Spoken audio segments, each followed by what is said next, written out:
Hello everyone. आज के class में हम डिस्कस करने वाले हैं विद्युत क्षेत्र, यानी ये जो चैप्टर है विद्युत आवेश और विद्युत क्षेत्र, जिसमें आज का टॉपिक रहेगा विद्युत क्षेत्र। विद्युत क्षेत्र क्या होता है, विद्युत क्षेत्र की रेखाएं क्या होती है, ये किस प्रकार के क्षेत्र होता है, इस सब चीजों को आज डिस्कस करेंगे जो बोर्ड के लिए इंपॉर्टेंट माना जाता है।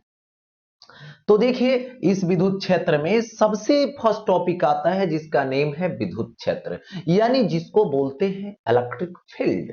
ठीक है, तो ये होता एक्चुअली क्या है। क्षेत्र का मतलब होता है चारों तरफ का स्पेस।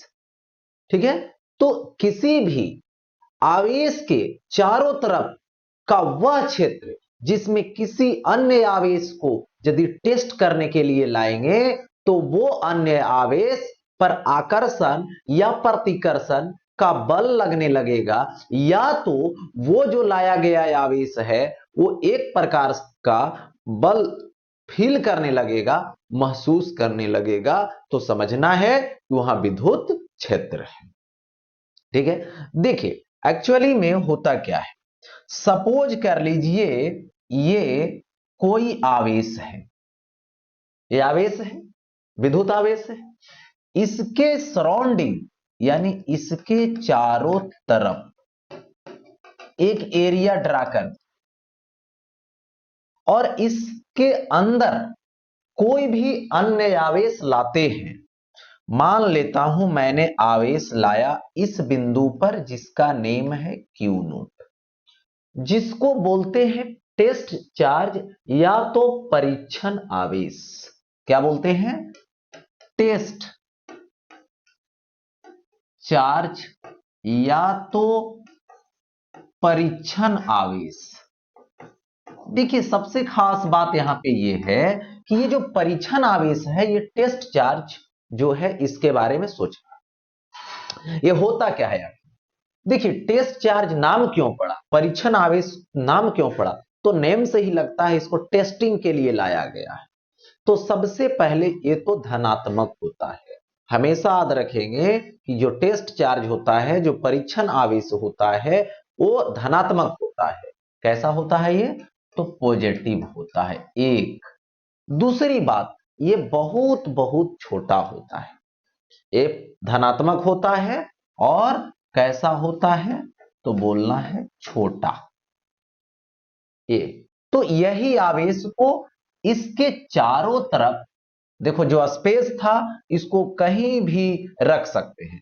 तो ये जो आवेश है एक प्रकार से बल का अनुभव करता है। यदि ये धनात्मक है, आई तो धनात्मक रहेगा ही, तो ये क्या करता है? इसको रिपेल करता है कि तुम जाओ बाहर।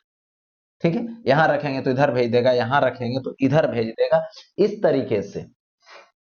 लेकिन ये जो आवेश के चारों तरफ, तो इस आवेश को फिक्स रखते हैं और इसको गति करवाते हैं, किधरों लेकर चले जाएंगे, चेक करेंगे।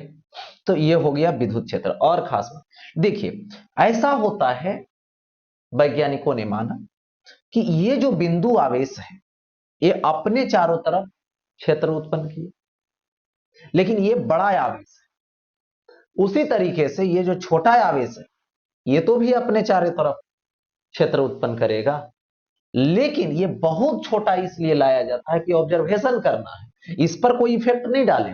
इसका क्षेत्र छोटा आवेश होता है तो क्षेत्र कमजोर होता है, बड़ा आवेश होता है तो क्षेत्र स्ट्रांग होता है, प्रबल होता है। ठीक है, तो इससे भी विद्युत क्षेत्र उत्पन्न हो रहा है क्योंकि ये भी एक प्रकार का आवेश है, लेकिन इसके क्षेत्र में तो ये आ जाता है। तो इसका जो क्षेत्र है वो कमजोर है, उतना स्ट्रांग नहीं है, तो इस पर उतना इफेक्ट नहीं डालता है। लेकिन ये बड़ा आवेश है, इसलिए ये चारों तरफ ज्यादा मजबूत, ज्यादा स्ट्रांग क्षेत्र क्रिएट करता है। तो यहां पर यही हो गया, कोई भी बिंदु आवेश लीजिए, उसके चारों तरफ सराउंडिंग विद्युत क्षेत्र क्रिएट होता है, विद्युत क्षेत्र उत्पन्न होता है। ठीक है, जो अदर चार्ज लाओगे तो वहां पर एक बल का अनुभव करेगा। यदि ये देखिए प्लस है तब तो धक्का दे रहा, भेज रहा था, और यही यदि माइनस होता, ये प्लस, ये बड़ा क्यू, तो इस जो परीक्षण किए कर रहे हो, परीक्षण जो आवेश लाए हो उसको आकर्षित करेगा। ठीक है। अब देखिए इस विद्युत क्षेत्र में यदि आवेश को रखा तो विद्युत क्षेत्र जो है खुद इसको डिस्प्लेस करता है, इधर उधर बाहर करेगा या तो अंदर लाएगा, कुछ भी करेगा। तो यहां पर ये जो विद्युत क्षेत्र है खुद काम कर, तो यदि कोई जो है से क्षेत्र खुद काम करे तो वो कंजर्वेटिव माना जाए। उसके द्वारा जो किया गया कार्य होता है वो प्रारंभिक बिंदु और अंतिम बिंदु पर निर्भर करता है, इसलिए वो कंजर्वेटिव होता है, संरक्षी होता है। तो याद रखना विद्युत क्षेत्र जो होती है वो कैसी होती है, संरक्षी होती है। अब बताएंगे कि इसका मेजरमेंट कैसे होगा किसी बिंदु पर। वैज्ञानिकों ने तो बता दिए कि विद्युत क्षेत्र होता है सराउंडिंग स्पेस में, लेकिन कूलॉम के नियम के अनुसार, कूलॉम जी के नियम के अनुसार इसका मेजरमेंट किया भी जाता है कि इस बिंदु पर है, जैसे ये बिंदु आवेश है तो इस बिंदु पर कितना होगा, इस बिंदु पर कितना होगा, इस बिंदु पर कितना होगा, इस बिंदु पर कितना होगा, और कौन सी दिशा में होगा इसको भी देखा जाता है। तो उस पर भी हम लोग डिस्कस करेंगे। तो देखिए सबसे पहले विद्युत क्षेत्र हो गया, ये संरक्षी हो गया। अब आगे बढ़ते, स्थिर विद्युत क्षेत्र होता है तो अभी मैंने बताया संरक्षी, असंरक्षी, कहीं संरक्षी तथा कहीं असंरक्षी, इनमें से कोई नहीं। तो कौन सा ऑप्शन संरक्षी होगा? स्थिर विद्युत क्षेत्र होता है तो बोलना है संरक्षी होता है। नेक्स्ट, विद्युत क्षेत्र की तीव्रता, इंटेंसिटी ऑफ इलेक्ट्रिक फील्ड, इसी को हम लोग बोलते हैं विद्युत क्षेत्र की माप करने वाले, विद्युत क्षेत्र की माप करने वाले। तो देखिए यहां पर होता क्या है, विद्युत क्षेत्र की किसी बिंदु पर स्थित एकांक धनावेश जितने बल का अनुभव करता है उसे उस बिंदु पर विद्युत क्षेत्र की तीव्रता कहते हैं, या तो सिर्फ विद्युत क्षेत्र भी कह दोगे तो चलेगा, उसकी माप करने वाले। तो सपोज कर लीजिए कि यहां पर ये देखिए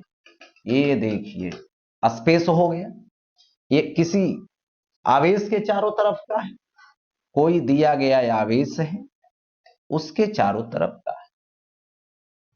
तो यहां पर मैंने लाया, ये तो प्लस वाला है, ठीक। यहां पर आपने क्या लाया, टेस्ट करने के लिए क्यू नोट आवेश लाया। ई प्लस वाला इसको धक्का दे रहा है इधर की तरफ, फोर्स लगा रहा, ठीक है, ऐसा इधर फोर्स लगा रहा। तो देखिए इस बिंदु पर प्रति एकांक आवेश पर जितना बल लगेगा, तो सपोज कर लीजिए आपको लाया गया जो आपके द्वारा जो लाया गया आवेश है वो क्यू नोट है, उस पर बल कितना लग रहा है एफ। तो क्यू आवेश पर बल लगा एफ, तो 1 आवेश रहेगा, एकांक धन आवेश रहेगा, तो उस पर बल कितना लगेगा, एफ बाई क्यू नोट, यानी प्रति इकाई आवेश पर लगेगा एफ बाई क्यू नोट। इसका मतलब हो गया कि जो विद्युत क्षेत्र होता है, ये देखो विद्युत क्षेत्र है, तो विद्युत क्षेत्र इज इक्वल टू क्या होगा, यहां पे विद्युत बल होगा, और देखिए विद्युत बल होगा बाई विद्युत आवेश होगा, बाई क्या होगा,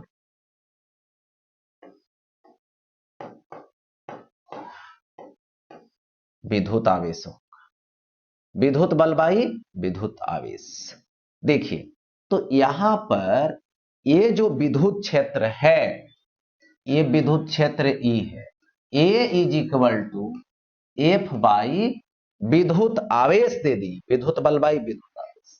अब देखो विद्युत क्षेत्र, यहां पर देखो बल है, सदिश और अदिश है, तो सदिश बाई अदिश सदिश होगा, यानी विद्युत क्षेत्र कैसी राशि है, सदिश राशि है, और इसकी जो दिशा होगी वो लगाए गए बल की दिशा पर निर्भर करेगी, लगाए गए बल की दिशा पर निर्भर करेगी। तो सबसे पहले ये ध्यान देना है किसी भी बिंदु पर विद्युत क्षेत्र या फिर विद्युत क्षेत्र की तीव्रता एक ही बात है, क्या होता है, लगने वाला विद्युत बल और बाई विद्युत आवेश, लगने वाला विद्युत बल और विद्युत आवेश। तो देखो ये सदिश है, ये कैसा है, तो यहां पर लिख देंगे सदिश है।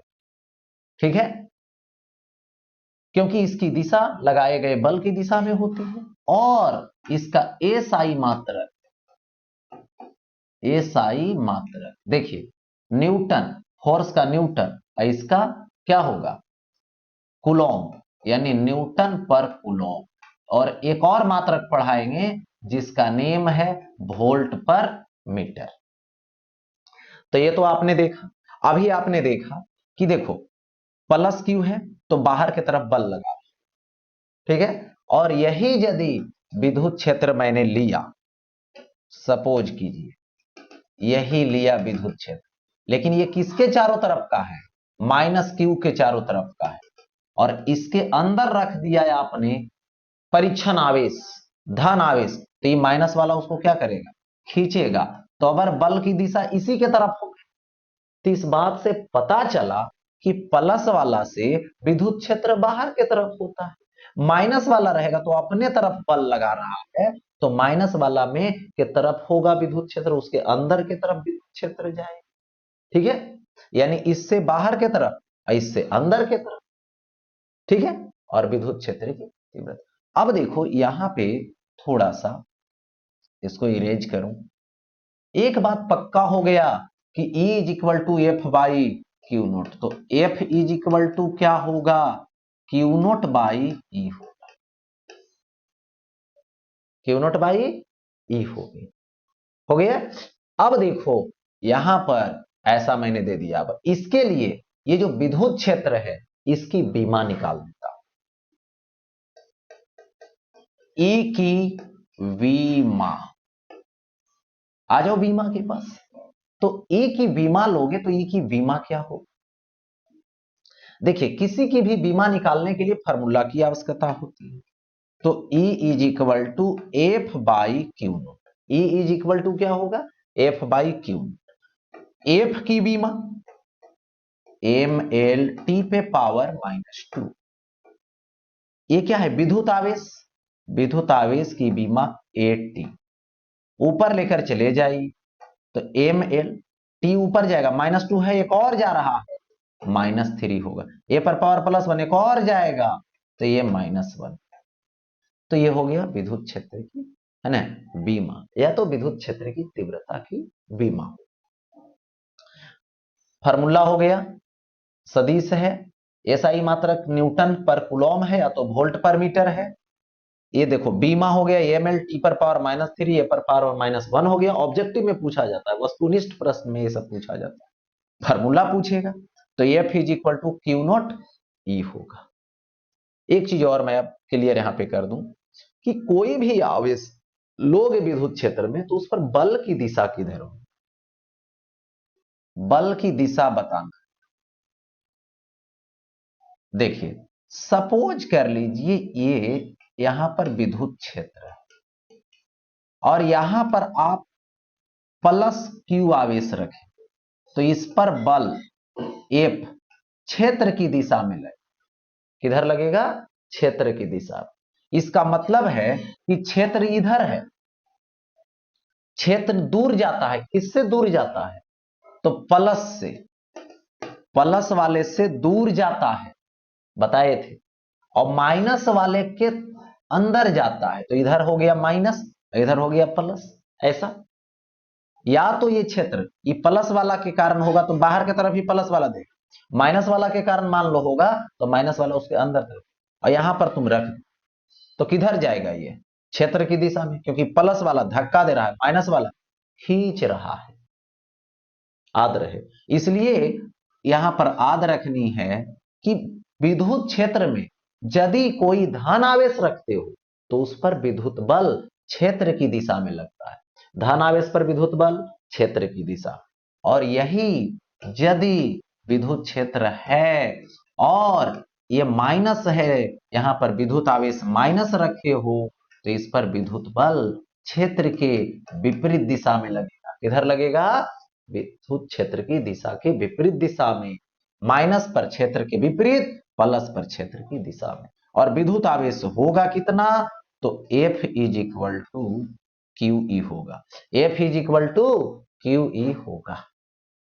ये हो गया। अब आगे बढ़ते नेक्स्ट।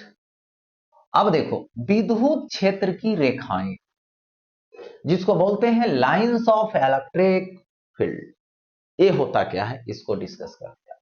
देखिए वह काल्पनिक वक्र जो किसी विद्युत क्षेत्र में किसी एकांक धनावेश के पथ को प्रदर्शित करती है अथवा उस अदृश्य विद्युत क्षेत्र को काल्पनिक रूप से प्रदर्शित करती है, उसे विद्युत क्षेत्र की रेखाएं कहते हैं। देखिए यहां पर होता क्या है कि जैसे आपने एक यहां आवेश को फिक्स कर दिया, रखा ला करके, अब इसका विद्युत क्षेत्र बताने चले कि इसके सराउंडिंग विद्युत क्षेत्र होती है, तो उसके लिए आप क्या करते हो, धन आवेश लाते हो, ठीक है। और धन आवेश आपने लाया, यहां पे रखा, तो अब क्या होगा, ये वाला प्लस क्यू इसको धक्का देने लगेगा, अपने से दूर कि जाओ तुम, तो इस रास्ते पे ये चलेगा, यहां पर रखोगे तो इस रास्ते पे जाएगा, धक्का देके पहुंचाएगा। तो ये जो रास्ता है वो काल्पनिक है, ठीक है, आभासी है। तो यही जो रास्ता बनता है, पथ को प्रदर्शित करता है, काल्पनिक रेखा, क्योंकि कल्पना करते हैं इसको, अदृश्य, इसको देखा किसी ने नहीं, सिर्फ देखा कि अच्छा विद्युत आवेश इधर जा रहा है, इधर रास्ता बन रहा है, तो उसको कल्पना करके ड्रा कर खींच दिया, इसीलिए ये काल्पनिक है, ठीक है। और ये जो है वक्र रेखा होती है इसलिए क्योंकि अकेला धन आवेश कहीं पर होना संभव नहीं है, जहां पर प्लस है वहां पर माइनस भी, ठीक है। तो उसकी भी चर्चा करेंगे कि वक्र रेखा बना लेता है। तो देखिए यहां पर इस तरीके से ऐसे इसको ड्रा कर, एक काल्पनिक रेखा, वक्र रेखा, और इसके हरेक बिंदु पर जैसे यहां लोगे तो विद्युत क्षेत्र इस बिंदु पर इधर के तरफ होगा, जिसको E1 से निरूपित कर दो, इस बिंदु पर गया इधर हो जाएगा। काल्पनिक रेखा है जिसके हरेक बिंदु पर विद्युत क्षेत्र क्या होती है, स्पर्शीय होती, ठीक है। तो यही है, तो यहां पर ये डिफिनीशन हो गया, इसका विद्युत क्षेत्र की रेखाएं हो गई। अब यहां पर बात करेंगे इसका प्रॉपर्टीज क्या है, यानी विद्युत क्षेत्र रेखाएं का गुण जिसको बोलते हैं properties of lines of electric field, इसके बारे में डिस्कस करें। तो सबसे पहले समझिए एक नंबर का प्रॉपर्टी है, फर्स्ट नंबर में, विद्युत क्षेत्र रेखाएं एकल धन आवेश से शुरू होती है और अनंत पर समाप्त हो जाती है। यानी ये जो है विद्युत क्षेत्र की रेखाएं, जैसे आपके पास ये धन आवेश है, यहां पर तुम कोई परीक्षण करने के लिए विद्युत आवेश लाया, ठीक है। तो ये विद्युत आवेश जो लाए हो, पहले से रखे हो जो धन आवेश, एकल धन आवेश, वो अपने चारों तरफ एक क्षेत्र क्रिएट किए हो, जिसके हर एक बिंदु पर कह सकते हो इमेजिनरी, काल्पनिक गुंडा लगा हुआ है, और वहां पर कोई भी विद्युत आवेश को लाओगे तो उसके द्वारा जो गुंडा छोड़ा गया है वो उस पर बल लगा के हटा देगा। माइनस लाओगे तो अपने तरफ खींच लेगा, यदि प्लस लाओगे तो धक्का दे देगा। तो यहां पर देखिए ये तो प्लस है, और इसके बगल में परीक्षण करने के लिए लाना है तो धन आवेश लाना, तो धन आवेश क्या करेगा, इसको धक्का दे देगा और इधर पहुंचा देगा, यहां रखेंगे तो इधर पहुंचा देगा, यहां रखेंगे तो इधर पहुंचा देगा, यहां रखेंगे तो इधर के तरफ पहुंचाएगा, यहां रखेंगे इधर के तरफ, यहां रखेंगे तो इधर के तरफ, इधर के तरफ और इधर की तरफ। तो ये हो गया धन आवेश से संबंधित एकल धन आवेश, अकेला। और उसी तरीके से विद्युत क्षेत्र रेखाएं अनंत से शुरू होती है और एकल ऋण आवेश पर समाप्त होती है। अभी तो क्या था, धन आवेश, तो धन आवेश दूर पहुंचा दिया, कहां जा रहा है, कोई भी रेखा कहां तक जाती है, माने कहां तक जाएगी, एरो दे दिए हैं तो ये अनंत तक जाएगी। अब देखो ये माइनस रहे, तो ये माइनस रहेगा, तो यहां पर कोई धन आवेश रखेंगे तो खींचेगा ये एकल धन आवेश, ठीक है, इकाई धन आवेश, परीक्षण चार्ज, परीक्षण में धन आवेश लाते, तो ये खींच रहा है, देखो। तो कुछ ऐसा विद्युत क्षेत्र की रेखाएं खींचा गया। ये किससे खींचा? तो ऋण आवेश से खींचा, अंदर की तरफ। इसमें क्या होता है? आउट होता है, इसमें इन होता है। दो प्रॉपर्टी। तीसरा, विद्युत क्षेत्र रेखाएं धन आवेश से शुरू होकर ऋण आवेशों पर समाप्त होते हैं। देखिए, यहां पर सपोज कर लीजिए कि एक मेरे पास ये धन आवेश है और एक यहां पर सपोज कर लीजिए ऋण आवेश है, ठीक है। यहां से विद्युत आवेश चला, सॉरी, यहां पर कोई परीक्षण आवेश रखोगे तो ये क्या करेगा? धक्का देगा, ये खींचेगा तो अपने तरफ ले आ गया रास्ता।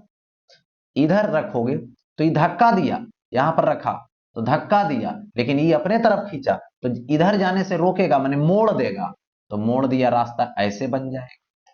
यहां पर रखोगे तो ई नहीं रहता, इसको ढक दो तो ये क्या करता? बाहर की तरफ धक्का देते चल जाता है ऐसे। लेकिन जैसे ही धक्का देने लगा तो ये माइनस वाला उसको खींचने लगा, परीक्षण आवेश को, तो ये क्या करेगा? कर्व रेखा बना देगा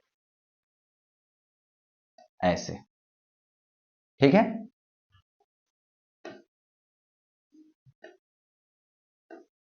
वक्र रेखा इस तरीके से बना लेता है।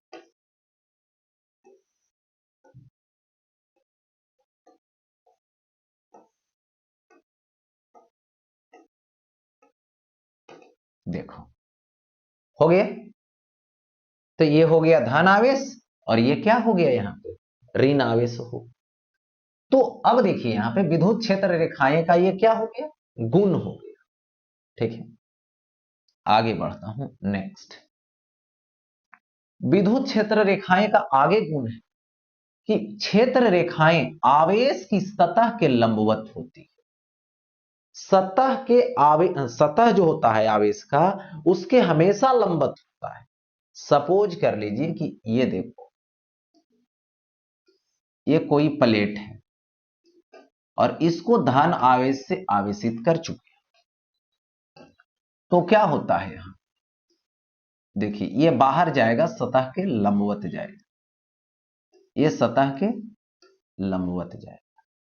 और यही यदि कोई ऋणात्मक आवेश ले प्लेट का, देखो ऋणात्मक आवेश वाला प्लेट है, तो इससे विद्युत क्षेत्र इस सतह के लंबवत हो, इस सतह के यहां पर लंबवत चली जाएगी।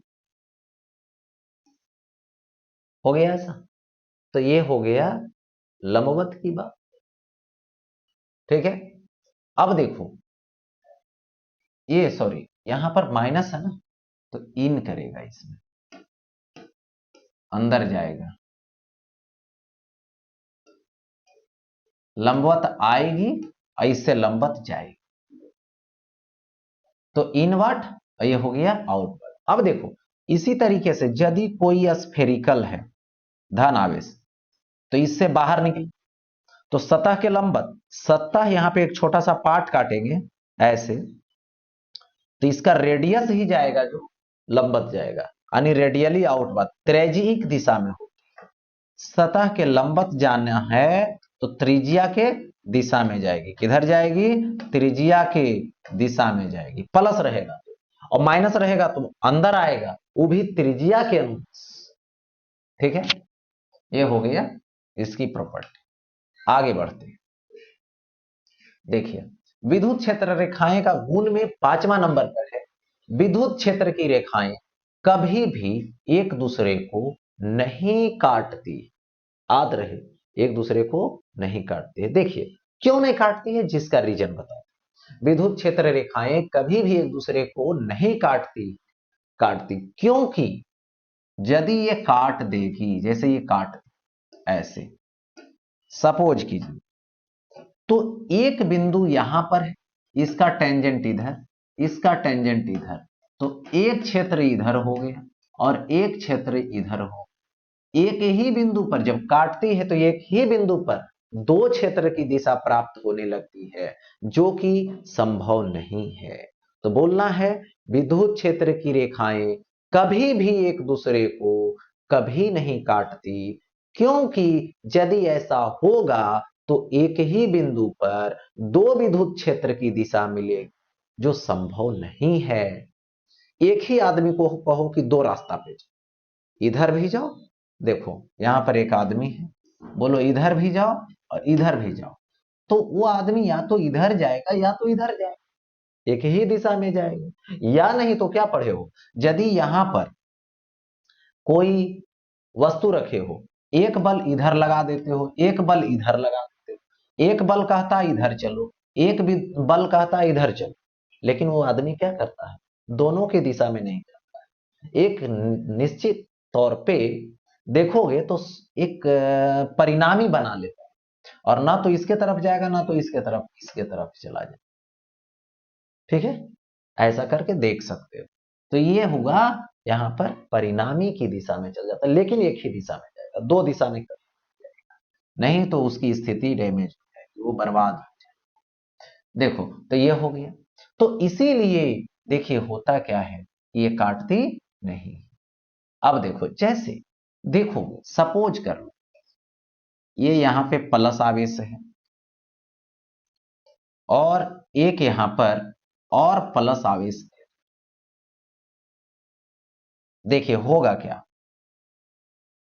अब तुम एक विद्युत आवेश को रखो, क्योंकि विद्युत क्षेत्र की रेखाएं किस पर निर्भर करती हैं, उसका पाथ पर, जो स्वतंत्र आवेश स्वतंत्र धन आवेश चलने वाला है। यहां पे धन आवेश रखा, ये धक्का दिया, धक्का देके तो ये तो भी धक्का दे रहा है, लेकिन जहां पर दोनों का बल आपस में बराबर हो गया वहां पर न्यूट्रल बन, उदासीन बन। ठीक है, यानी ना तो अब इधर से इधर जाएगा ना तो इधर से इधर जाएगा। अब देखो ये बिंदु हो गया उदासीन, अब ई धक्का दे रहा है इधर और ई धक्का दे रहा है इधर। देखो सपोज कीजिए यहां पे रखे हो तो ई धक्का देके इधर पहुंचाना चाह रहा था, ई कह रहा था रखे हो तो इस रास्ता पे आने वाला है, लेकिन ये कह रहा नहीं इधर मत आओ, तो नहीं आएगा। तो ये रास्ता ऐसे बना लेता है, मुड़ जाता है, और यहां पे रखोगे तो ये धक्का देगा तो ये रास्ता ऐसे बना लेगा। रास्ता ऐसे बन गया जाने के लिए, क्योंकि इधर पार नहीं कर पाएगा, क्योंकि यू भी धक्का दे रहा है तो मोड़ देता है। यहां पर रखोगे तो इधर धक्का दे रहा है, ये नहीं होता तो सीधा इधर भेज देता, लेकिन ये जैसी आते देखा ये भी धक्का देने लगा तो मुड़ गया ऐसे, बोला इधर नहीं आओ। फिर रखा यहां पर दूसर का, आना चाहे नहीं आने दिया, मोड़ दिया ऐसे। ठीक है, तो इस तरीके से मोड़ देता है। तो कुछ खास विद्युत क्षेत्र की रेखाएं इस तरह से दिखने लगेगी, दिखेगी तो नहीं है, दृश्य है, इमेजिन होने लगे, प्रतीत होने लगे। तो ये दोनों समान आवेश से आवेशित है वस्तु, धन आवेश से है, तो इसका विद्युत क्षेत्र की रेखाएं हो। अब आगे बढ़ता हूं नेक्स्ट की तरफ। अबर है 6 नंबर पे, आवेश का परिमाण और क्षेत्र रेखाओं की संख्या दोनों एक दूसरे के समानुपाती होते हैं। यानी कहने का मतलब हो गया कि जितना बड़ा विद्युत आवेश रहेगा, जितना अधिक मात्रा का विद्युत आवेश रहेगा, उतना ज्यादा विद्युत क्षेत्र की रेखाएं मिलेगी। सपोज कीजिए यहां पर रखा हुआ है 4 माइक्रोकूलोम का आवेश, फिर रखा हुआ है 6 माइक्रोकूलोम का आवेश। अब इसमें पूछा गया कि किससे विद्युत क्षेत्र की रेखाओं की संख्या ज्यादा मिलने वाली। तो यहां पर क्या है, जितना आवेश का परिमाण ज्यादा होगा, जितना आवेश का परिमाण अधिक होगा, उतना ही विद्युत क्षेत्र रेखाओं की संख्या भी अधिक होने वाली, अधिक होगी। तो विद्युत क्षेत्र की रेखाओं की संख्या इससे कम होगा और इससे ज्यादा होगा। जो ज्यादा है उससे ज्यादा विद्युत क्षेत्र की रेखाएं की संख्या मिलेगी, जो कम है उससे विद्युत क्षेत्र की रेखाएं की संख्या भी कम मिलने वाली है। ये बात हो, देखिए तो इसको यहां से इरेज कर, ठीक है।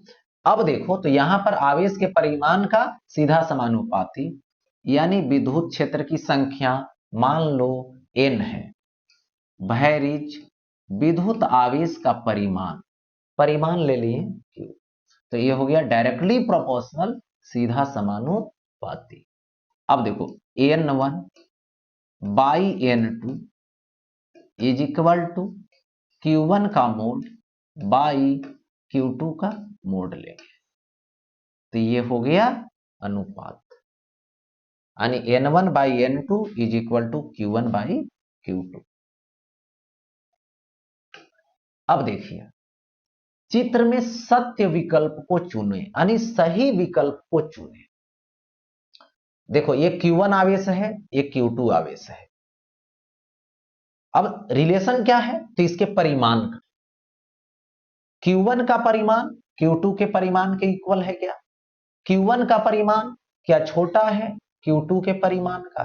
क्या Q1 का परिमाण बड़ा है Q2 के परिमाण का? कोई नहीं, क्या होगा, जवाब दीजिए। तो इसमें यह समझना है, सबसे पहले आवेश की जो परिमाण होती है वो किस पर निर्भर कर, देखने पे यहां पे तो विद्युत क्षेत्र की रेखा से संबंधित है। विद्युत क्षेत्र की रेखा यदि ज्यादा है तो आवेश का परिमाण भी ज्यादा हो, विद्युत क्षेत्र की रेखाओं की संख्या कम है तो आवेश का परिमाण भी कम होगा, ये याद रखें।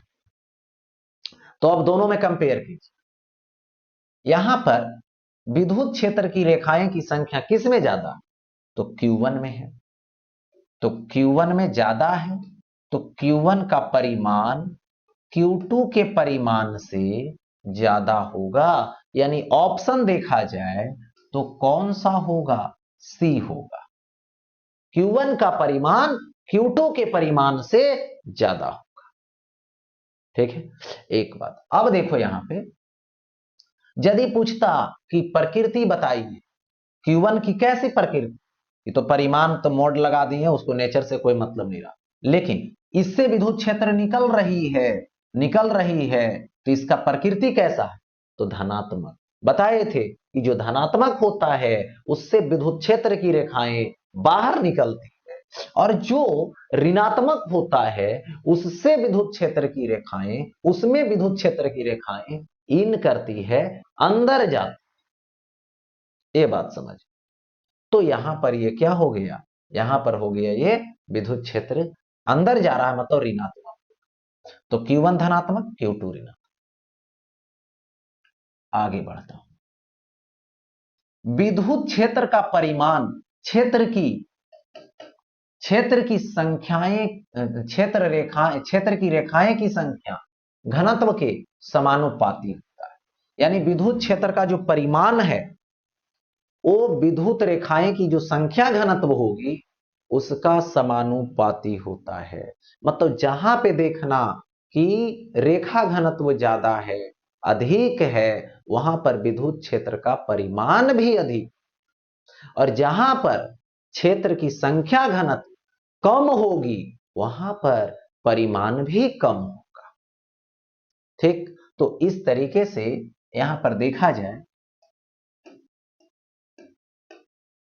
देखिए ऐसा है, तो इसका परिमाण E1 है, और यहां पर इसको देखा जाए तो इसका घनत्व कम है, यानी, और इसका विद्युत क्षेत्र E2 है परिमाण। अब दोनों में कंपेयर कीजिए, जिसमें घनत्व ज्यादा है उसका परिमाण ज्यादा होगा, यानी उसमें विद्युत आवेश रखेंगे तो विद्युत बल ज्यादा अनुभव करेगा, और इसमें विद्युत बल कम अनुभव करेगा। इसका मतलब है कि विद्युत क्षेत्र जो होगी E1 वो ज्यादा होगा रेस्पेक्ट के में, किसके रेस्पेक्ट में, तो E2 के रेस्पेक्ट, यानी इसका परिमाण ज्यादा होगा विद्युत क्षेत्र का, और इसका परिमाण विद्युत क्षेत्र का कम होगा। इस तरीके से आप रिप्रेजेंट कर सकते हैं आवेश घनत्व। अब देखिए विद्युत क्षेत्र के प्रकार, यानी टाइप्स है इसका, यानी टाइप्स ऑफ इलेक्ट्रिक फील्ड। तो ये दो तरीके की होती है, एक होता है एक समान विद्युत क्षेत्र, जिसको बोलते हैं यूनिफॉर्म इलेक्ट्रिक फील्ड। ये होता कब है, होता किस तरीके का है? तो देखिए, एक समान विद्युत क्षेत्र कहने का मतलब होगा कि विद्युत क्षेत्र एक सदिश राशि है, इसके पास परिमाण है, इसके पास दिशा है। क्या क्या याद रहे, इसके पास परिमाण है और इसके पास दिशा है। तो यदि हर बिंदु पर दिशा समान हो और परिमाण बराबर हो तो उसी को बोला जाता है एक समान विद्युत क्षेत्र। यानी वैसे विद्युत क्षेत्र जिसके प्रत्येक बिंदु पर विद्युत क्षेत्र की दिशा समान हो और उसकी मात्रा, उसका परिमाण बराबर हो, उसे एक समान विद्युत क्षेत्र। देखिए, तो एक नंबर में है एक समान। यदि आप ऐसा रिप्रेजेंट कर देते हैं, देखिए रिप्रेजेंट कर दें और इसकी जो घनत्व देखा जाए तो हर बिंदु पर समान है, तो दो बिंदु मैंने लिया ए और एक बिंदु यहां पर लिया बी। तो यहां लिख दूंगा E A is equal to E B, यानी इन दोनों बिंदु पर विद्युत क्षेत्र की दिशा देखा गया तो ए बिंदु पर विद्युत क्षेत्र की दिशा दाएं की तरफ है, बी बिंदु पर विद्युत क्षेत्र की दिशा दाएं की तरफ है। यहां पर जो है से घनत्व और यहां पर संख्या घनत्व दोनों आपस में बराबर है, तो इसलिए ये जो हुआ एक समान विद्युत क्षेत्र। तो एक समान विद्युत क्षेत्र के लिए दिशा दिशा दिशा समान, और दूसरी बात परिमाण का है। तो परिमाण आपने क्या देखा, परिमाण बराबर देखा, इक्वल देखा, तो यही हो गया एक समान विद्युत क्षेत्र। अब दो नंबर पे आए जिसका नेम है असमान विद्युत क्षेत्र, नॉन यूनिफॉर्म इलेक्ट्रिक फील्ड। इसके लिए देखिए क्या होता है, परिमाण बराबर है लेकिन दिशा अलग है, या फिर परिमाण बराबर है दिशा अलग है, या तो फिर दिशा बराबर सेम है समान है परिमाण अलग, या तो दोनों अलग है, ऐसा हो सकता है। देखिए जैसे आपने देखा यहां पर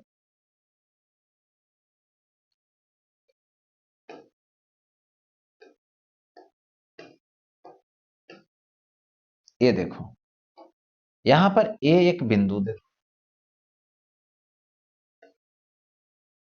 और यहां पर एक बी बिंदु देखो, दोनों की दिशा समान है लेकिन यहां का घनत्व ज्यादा है, यहां का घनत्व कम है। यानी यहां पर विद्युत क्षेत्र कम होगा और यहां पे विद्युत क्षेत्र ज्यादा होगा। तो सबसे पहले दिशा की बात है, तो दिशा क्या है, समान है एक। दूसरा, परिमाण की बात लिखिए, परिमाण अलग यानी डिफरेंट, अलग है।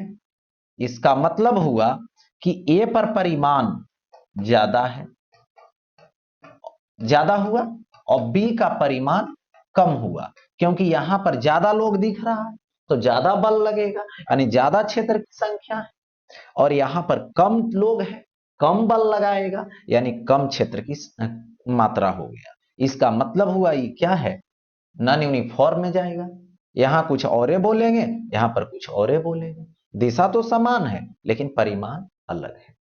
ए नंबर में इसको दे दो। अब देखो बी नंबर समझा इसी का। अब इसमें आता है इस तरीके का, देखो ऐसे। तो यहां पर जरा देखा जाए तो इसमें खास बात यह रहा कि एक बिंदु यहां लेते और एक बिंदु यहां पर लेते, यहां पर ऐसे क्षेत्र की दिशा इधर होगी और यहां पे क्षेत्र की दिशा इधर हो जाएगी। यानी सबसे पहले तो ये है दिशा की बात, तो दिशा अलग हो गया, दिशा अलग हो गया और परिमाण भी अलग हो गया। मतलब ये किस में जाएगा, नॉन यूनिफॉर्म फॉर्म में जाएगा, यानी दिशा अलग, और यहां पर क्षेत्र की संख्या का घनत्व ज्यादा है और यहां भी क्षेत्र की संख्या का घनत्व कम है। तो जहां पे घनत्व ज्यादा वहां पर ज्यादा लोग मिलके बल लगाएगा। इसका मतलब है कि यहां पर विद्युत बल आवेश रखने पर ज्यादा लगेगा, यानी क्षेत्र का परिमाण ज्यादा है, और यहां पे क्षेत्र का परिमाण कम है। तो परिमाण भी अलग, दिशा भी अलग, तो किसमें जाएगा? नॉन यूनिक फॉर्म में जाएगा। हो गया ऐसा। नेक्स्ट, अब देखिए चित्र में सत्य विकल्प को चुने, यानी इसमें चुनाव करनी है कि कौन सा सत्य है। तो सबसे पहले यह बता दूं कि ये देखो विद्युत क्षेत्र दे रखा है, ठीक है, और इस विद्युत क्षेत्र की यदि हम बात करें तो इसमें एक बिंदु यहां पर है, एक बिंदु यहां पर, यहां पर। अच्छा, सबसे पहले दिशा की बात, तो सब बिंदु पर तो दिशा एक ही तरफ होगा, लेकिन मात्रा दिया है ऑप्शन में, क्या है? मात्रा शब्द। तो यहां पर देखिए ए बिंदु और बी बिंदु, सी बिंदु, दोनों पर देखा जाए तो वहां पे क्षेत्र की संख्या घनत्व देखिए, यहां पर भी क्षेत्र की संख्या का घनत्व देखिए। तो क्षेत्र की जो संख्या का घनत्व है दोनों आपस में बराबर है, ए पर और सी पर, ए बिंदु पर और सी बिंदु पर। तो ए और सी पर हो गया, ठीक है। तो ए बिंदु और सी बिंदु पर, तो क्या लिखो? ई ए का मात्रा ई सी के मात्रा के बराबर हो, दोनों पर संख्या घनत्व बराबर बराबर दिख रहा, जैसा यहां पर वैसा यहां, तो बराबर हो गया। लेकिन बी एक ऐसा बिंदु है जहां पर संख्या घनत्व कम है, कम दिख रहा है, तो परिमाण भी यहां पर कम होगा, यानी बी पर जो परिमाण होगा वो कम होगा। क्या हो जाएगा? कम हो जाएगा। किसके रेस्पेक्ट में? ए और सी के रेस्पेक्ट में। तो यहां पर बोलिएगा कि बी पे परिमाण कम होगा, इसका मतलब हुआ कि इसके रेस्पेक्ट में, इसके सापेक्ष ए और सी पर क्या होगा? मात्रा ज्यादा होगा, विद्युत क्षेत्र का परिमाण ज्यादा होगा। तो इस तरीके से ए का परिमाण इज इक्वल टू ईसी का परिमाण बड़ा हो जाएगा। किसके परिमाण से? बी के परिमाण से, बी पर जो विद्युत क्षेत्र देख रहे हो उसके परिमाण से। हो गया, यानी कौन सा ऑप्शन मैच करने वाला है? ए का मात्रा इसी के मात्रा के इक्वल बट ग्रेटर हो गया बी के मात्रा से, यानी सी ऑप्शन आपका करेक्ट हो। अब देखिए आगे, नेक्स्ट। अब आता है इसमें दिए गए चित्र में विद्युत क्षेत्र का परिमाण निकालें। हमें क्या चाहिए? विद्युत क्षेत्र का परिमाण निकालना। तो विद्युत क्षेत्र ये देख रहे हो, तो सबसे पहले यहां पर गिवन वैल्यू निकाल लीजिए। देखिए लिख लीजिए, नोट कर लीजिए, ये आवेश है, तो आवेश की जो मात्रा है 1.6 into 10 to the power -19 coulomb होगा। इसकी जो बल लग रहा है इस पर, देखो बल लग रहा है इस दिशा में, न्यूटन है, न्यूटन मतलब बल हो गया, बल की वैल्यू बता रहा कितना, तो 6.4 into 10 to the power -14 newton. यही तो विद्युत क्षेत्र, ये तो पक्का पता है जिधर विद्युत क्षेत्र है उधर बल लग रहा है इस पे, क्योंकि धनात्मक आवेश है, धनात्मक आवेश पर विद्युत बल क्षेत्र की दिशा में लगता है। तो E बराबर F बाई Q लेते हैं, तो F की वैल्यू हो गया 6.4 into 10 to the power -14 newton हो गया, और बाई चार्ज ले लो 1.6 into 10 to the power -19 coulomb. अब यहां पर देखिए जरा, कैंसिल कर दीजिए, 4 आएगा, इसको कैंसिल कर दीजिएगा, तो 4 इंटू 10 टू दी पावर -14 ऊपर जाएगा +19 हो जाएगा, न्यूटन पर कूलम आएगा। तो ये आएगा 4 इंटू 10 टू दी पावर -14 और 19, तो 5 आ जाएगा न्यूटन पर कूलम। हो गया क्लियर। आगे बढ़ता, दिए गए चित्र में विद्युत आवेश पर विद्युत बल निकालें, यानी विद्युत बल निकालना। तो ये तो पक्का पता है कि प्लस है, तो प्लस पर विद्युत बल क्षेत्र की दिशा में लगेगा, क्षेत्र की दिशा में लगेगा, लग गया क्षेत्र की दिशा में। अब बात करते हैं Q, धनात्मक आवेश है, 1.6 इंटू 10⁻⁻19 कूलम हो गए। विद्युत क्षेत्र की वैल्यू देखा जाए, कितना विद्युत क्षेत्र, तो 4 इंटू 10⁻5 न्यूटन पर कूलम होगा। हो गया ऐसा। विद्युत बल निकालिए, F is equal to Q E, Q का वैल्यू दे दो 1.6 इंटू 10⁻⁻19, E का वैल्यू 4 इंटू 10⁻5 हो गया। तो A आ जाएगा 16 चौक 64 इंटू 10⁻⁻, देखो -19 प्लस 5 तो ऐड करना होगा, लेकिन माइनस में आंसर आ जाएगा, इतना न्यूटन है ना।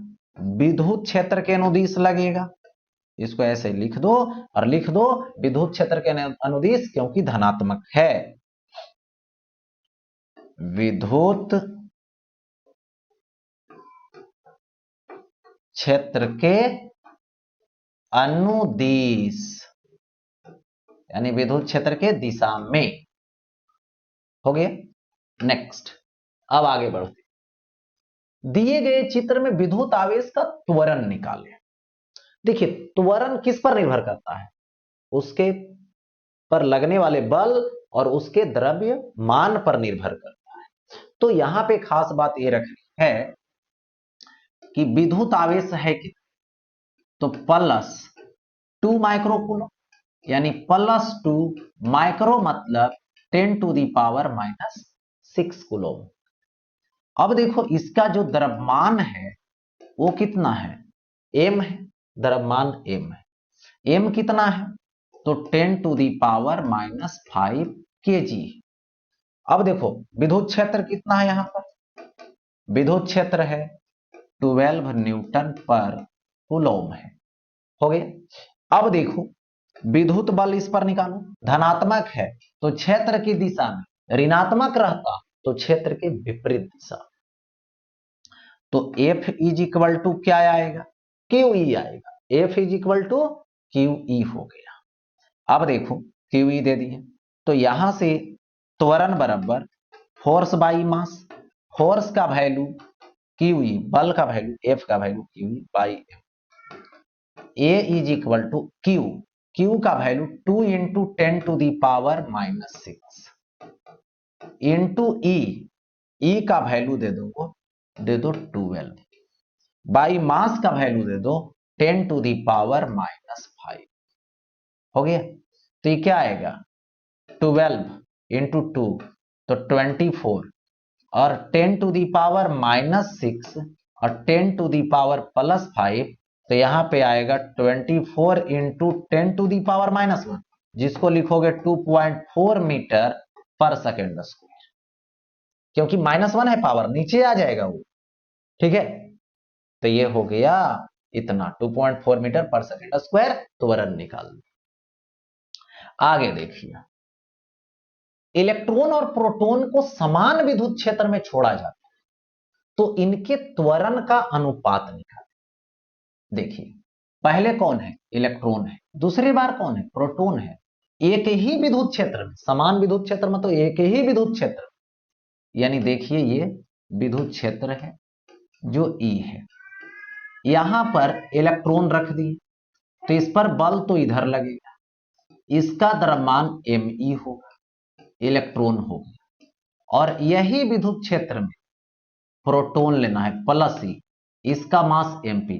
तो यहां पे थोड़ा सा देखिए ये मिस्टेक हो गया है, मिस्टेक ये है कि ये माइनस है, तो इस पर बल विद्युत क्षेत्र के विपरीत दिशा में, धनात्मक आवेश है विद्युत क्षेत्र के दिशा में, प्रोटॉन पर विद्युत क्षेत्र की दिशा में, यानी यहां पर छोड़ोगे दोनों को तो धनात्मक आवेश जो है, धन आवेश प्रोटॉन है, क्षेत्र की दिशा में जाएगा, ऋण आवेश जो इलेक्ट्रॉन है क्षेत्र के विपरीत दिशा में जाएगा, क्योंकि ऋणात्मक और विपरीत दिशा में बल लगेगा, धनात्मक पर क्षेत्र की।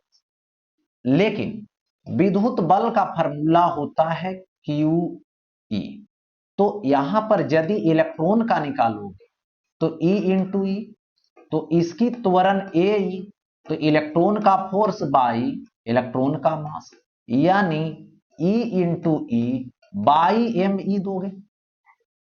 उसी तरह से इक्वेशन इसको फर्स्ट मान, उसी तरीके से इसको ले लो प्रोटॉन के लिए।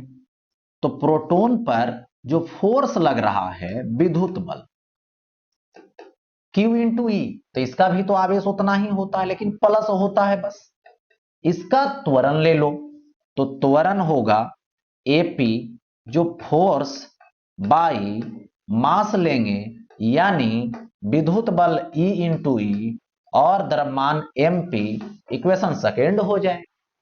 अब क्या करोगे, रेशियो निकाल, तो यहां पर ए ई बाई एपी, यानी फर्स्ट बाई सेकेंड, ऐसे लिख सकते हैं फर्स्ट बाई सेकेंड, क्योंकि इलेक्ट्रॉन का और प्रोटॉन का त्वरण का रेशियो।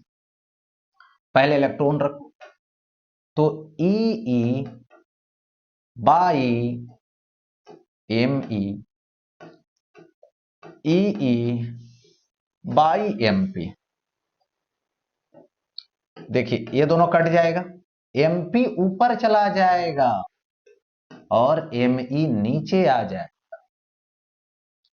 एमपी और एमई का जो मास का रेशियो होता है, देखिए ए ई बाई एफ पी, इसका जो रेशियो होता है वो 1831 होता है। कितना होता है, 1831, तो बाई 1 हो जाएगा। ये इसको लिख सकते हो A E ratio A P is equal to 1831 ratio 1। हो गई, ये रेशियो दे दो। अब देखो आगे बतलाने वाले, देखिए अब बताने वाले हैं कि किसी आवेशित वस्तु को यहां हवा में रोक के कैसे रखें। सपोज कीजिए कि ये जो है से धन आवेशित वस्तु है, इसका द्रव्यमान m है और चाहते हैं कि इसको रोक के रखें। देखो mg नीचे लगेगा, यहां पर कोई दूसरा बल लगाने वाला नहीं रहेगा, तो mg किधर ले चल जाएगा, नीचे ले चल जाएगा। अर्थ किधर खींच ले, नीचे खींच ले। तो उसको बचाने के लिए आपको क्या करना पड़ेगा, ऊपर की तरफ बल देना पड़ेगा। तो ऊपर बल लगाएगा कौन, विद्युत बल लगेगा। तो ऊपर बल कब लगेगा, जब विद्युत क्षेत्र देंगे यहां पर। इसीलिए बोला गया विद्युत क्षेत्र के द्वारा हम लोग गुरुत्वीय बल को बैलेंस करते हैं यहां पर। तो कैसे, ऊपर की ओर बल लगाएंगे तो बैलेंस हो जाए। तो ऊपर की ओर बल कब लगेगा, प्लस है, तो विद्युत क्षेत्र भी उसी के दिशा में होना चाहिए, क्योंकि ऊपर बल लगना चाहिए प्लस पर, तो विद्युत क्षेत्र भी ऊपर होना चाहिए, क्योंकि विद्युत क्षेत्र की दिशा में ही धन आवेश पर बल लगे। हो गया ऐसा। अभी इसके बाद यदि आपके पास कोई ऋणात्मक आवेश रहा है जिसका द्रव्यमान कितना है, m है। अब देखो नीचे क्या लगेगा, ग्रेविटी लगेगा, यानी गुरुत्व बल लगेगा। ऊपर जो है इसको बैलेंस करवाना है विद्युत बल से, क्योंकि नीचे विद्युत बल लगेगा तो बैलेंस होगा नहीं। जब भी लगना चाहिए तो किधर लगना चाहिए, ऊपर, रोक के रखना, होल्ड करके रखना। तो रुकेगा कब, जब ऊपर बल लगेगा। ऊपर कब बल लगेगा, जब विद्युत क्षेत्र, ध्यान देना माइनस है तो माइनस रहेगा, तो विद्युत क्षेत्र के विपरीत दिशा में बल लगेगा। तो यहां पर माइनस है और बल ऊपर लगना चाहिए, तो क्षेत्र बल के विपरीत दिशा में होता है ऐसे। तो विद्युत क्षेत्र इसके लिए नीचे, यानी धन आवेश है तो उसके लिए अपवर्ड वाला फील्ड की जरूरत है, इसके लिए डाउनवर्ड वाला फील्ड की जरूरत। तो यहां पर लिखोगे बैलेंस हो गया F E is equal to M G. F E तो क्यू ई क्या हो गया यहां पे, एम जी। तो विद्युत क्षेत्र E is equal to M G by Q, किधर के तरफ, तो ये हो गया अप, इसको बोलते हैं अप, ठीक है, अपवर्ड, यानी ऊर्ध्वाधर ऊपर की। और इसके लिए निकालोगे तो वही बैलेंस करोगे, एफ ई बराबर एम जी, फिर वही आएगा E is equal to M G by Q. यहां पर भी आएगा लेकिन ये किधर आएगा, डाउनवर्ड आएगा, ठीक है। तो ये हुआ विद्युत क्षेत्र से संबंधित बातें, विद्युत क्षेत्र की स्टोरी, विद्युत क्षेत्र की रेखाएं, उससे संबंधित सवाल। यहां तक आज सवाल समाप्त हो गया। फिर इसके नेक्स्ट टॉपिक के साथ